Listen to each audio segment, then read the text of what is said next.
సాధారణమైనటువంటి పరిస్థితులు ఎట్లుంటాయి, అవాంఛనీయ పరిస్థితులు ఎట్లుంటాయి, చట్టాలు ఎట్లుంటాయి, వ్యవస్థలు ఎట్లుంటాయి, భవిష్యత్తు ఎట్లుంటుంది, వీటిట్లలో మనం రెగ్యులర్గా చూస్తున్న పరిస్థితులకు అనుగుణంగా రేపేముంటుంది, ఇవాళ ఏం జరుగుతుంది, ఇవన్నీ మాట్లాడుకుంటూ ఉంటాం.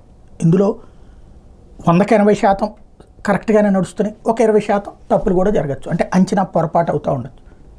నేను నా వీడియోలు రెగ్యులర్గా నేను 2016లో యూట్యూబ్ స్టార్ట్ చేస్తే 17 నుంచి రెగ్యులర్ వీడియోలు బిగిన్ చేసాం. 17 ఎండింగ్ నుంచి మొదట్లో 1, 2 అట్లా చేసి ఆ తర్వాత నుంచి అనేక రకాలైన మార్పులు చేసుకుంటూ వచ్చాం. అందులో మొదట్లో ఏదో ఒక 4-5 టాపిక్స్ అక్కడి నుంచి కొంచెం కొంచెం పెంచుకుంటూ దాంట్లో నాతో ఫాలో అయినటువంటి వాళ్ళు ఇప్పుడు ఇంతమంది ఉన్నారు. మిత్రులు, నన్ను అంగీకరిస్తున్నటువంటి వాళ్ళు, నా వాదనలతో అబ్జర్వ్ చేస్తున్నటువంటి వాళ్ళు ఉన్నారు. ఇందులో పాయింట్ ఏంటంటే, నేను అనేక సార్లు ప్రస్తావించిన, అది ఫస్ట్ నుంచి ఫాలో అయ్యే వాళ్ళకి ఐడియా ఉంటే కనుక, భవిష్యత్తు మారిపోతుంది. మన పిల్లలకి స్వేచ్ఛ ఇచ్చాం కానీ బాధ్యత చెప్పలేదు. కుటుంబం అనేది ఒక బాధ్యత, వివాహం అనేటటువంటిది ఒక బాధ్యత. ఈ బాధ్యతలు ఒకదానికొకటి అనుసంధానం అయి ఉంటుంది. ఇది ధర్మం చెప్పేటటువంటి నీతి. మనం ధర్మాన్ని అంగీకరించే వాళ్ళం కూడా బిడ్డలకి ఆ నీతి చెప్పలేకపోతున్నాం. పర్యవసానం వివాహాలు ఆలస్యమైపోతున్నాయి. ఈ ఆలస్యం ఫలితం భవిష్యత్తు ఎట్లా ఉంటుంది? ఇవాల్టి పరిస్థితి చూస్తే, దేశవ్యాప్తంగా చూస్తే, ముందు కెరీరు తర్వాత పిల్లలు అనుకుంటున్నటువంటి వాళ్ళ సంఖ్య పెరిగిపోతుంది.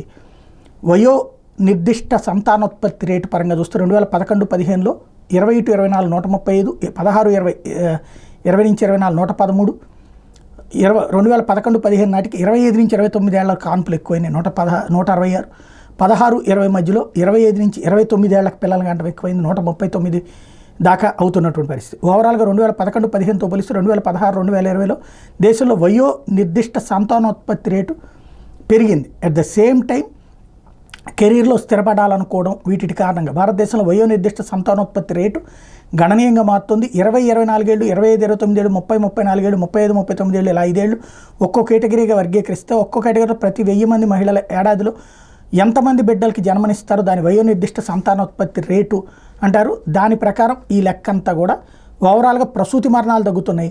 కానీ సమస్య ఏమైపోతుందయ్యా అంటే, భవిష్యత్తు ఉండట్లేదు. పిల్లల్ని కనేది సంఖ్య తగ్గిపోతుంది. అందుకే కదా ప్రపంచ జనాభా కూడా తగ్గుతుంది. మన దేశంలో కూడా జనాభా పెరుగుదలలో తరుగుదల ఉంది.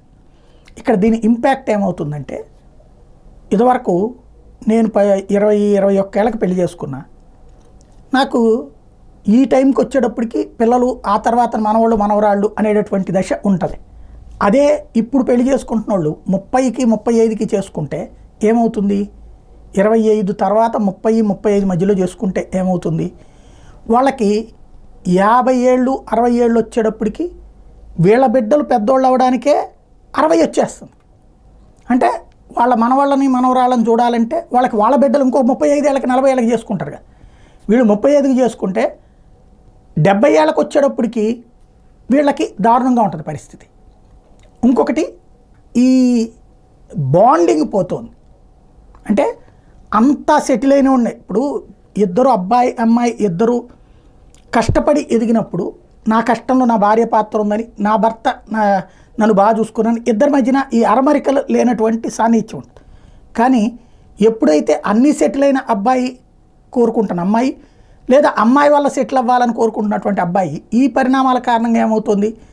ఆర్థిక ఆధిపత్య ధోరణి వచ్చి విభేదాలు, వివాదాలు, వీటికి తోడుగా ఒంటరి జీవితాలు ఎక్కువైపోతున్నాయి. ఈ గొడవ అంతా ఎందుకు అనుకునేసి పిల్లలు ఒంటరి జీవితాలకు ఇష్టపడుతున్నారు.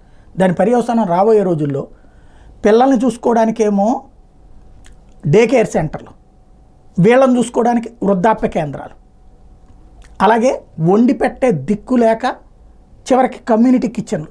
ఇట్లాంటి స్థితికి మనం ఎదుగుతున్నామా, దిగజారుతున్నామా? ధర్మం దారి తప్పినప్పుడు వ్యవస్థలు నాశనం అవుతాయనడానికి సాక్ష్యం అవుతుంది.